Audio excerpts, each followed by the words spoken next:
लग्नेश वाली होना चाहिए। दूसरी शर्त आपके नवम भाव का स्वामी नवम भाव शुभ प्रभाव में होना चाहिए।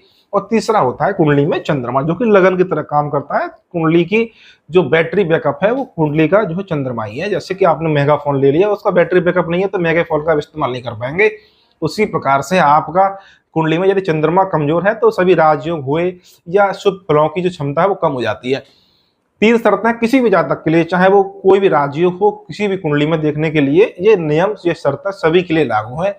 जीवन के किसी भी क्षेत्र में सफलता के लिए लग्नेश, नवम भाव का स्वामी, लगन भाव और चंद्रमा का बली होना अत्यंत आवश्यक है।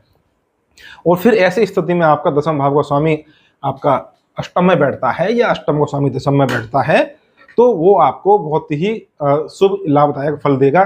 अब यहाँ पे ये है कि जैसे दसम भाव अष्टम भाव का स्वामी यदि दसम भाव में बैठ जाता है तो फिर दसम भाव का जो स्वामी बनेगा वो भी आपका केंद्र त्रिकोण में बैठ के बली होना चाहिए। ऐसा ना हो कि वो कहीं नीच हो गया, अस्त हो गया, छठे 12वें में चला गया, तो फिर वहां वो नुकसान भी दे सकता है। इसके साथ अब बहुत मामला ऐसा होता है कि भाई दसम भाव का स्वामी यदि अष्टम में हो तो कुछ मामलों में वो अशुभ फल भी दे सकता है, या अष्टम भाव का स्वामी जब दसम भाव में हो तो वहां भी कुछ मामलों में अशुभ फल दे सकता है या देता है। उसकी शर्त है कि दसम भाव का स्वामी अष्टम में बैठ के पाप प्रभाव में आ जाए या पापाक्रांत हो जाए, है ना, ये अस्त हो जाए। इस प्रकार से पापाक्रांत करने वाले ग्रहों में सबसे प्रमुख होते हैं राहु केतु। दो ग्रह राहु केतु यही प्रमुख होते हैं जो किसी भी ग्रह को पापाक्रांत करते हैं, पाप प्रभाव में ले जाते हैं। इसके साथ प्रत्येक लगन में जब आपकी कुंडली में छठवें, आठवें या 12 भाव में जिस भी ग्रह की मूल त्रिकोण राशि बैठती है वो ग्रह आपका बहुत अशुभ हो जाता है। उस ग्रह का प्रभाव जब भी किसी भावेश पर पड़ेगा वो हानिकारक सिद्ध होगा।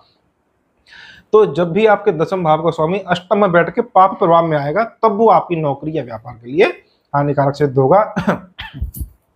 और इसके साथ साथ जब अष्टम भाव का स्वामी जब दसम भाव में आपके जाएगा और फिर वहां पे पाप प्रभाव में आ जाए, पाप कर्तृ दोष में आ जाए, राहु केतु के साथ आ जाए, तब वहां पे कुछ नेगेटिव फल दे सकता है।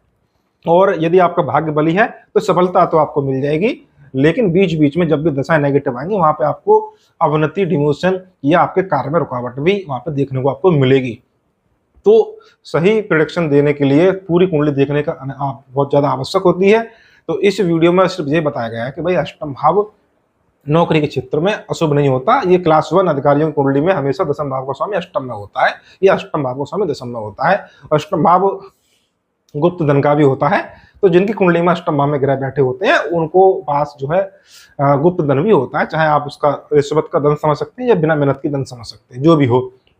तो उम्मीद है कि वीडियो आपको अच्छी लगी होगी। आज की वीडियो में इतना ही। वीडियो को लाइक करिए, शेयर करिए।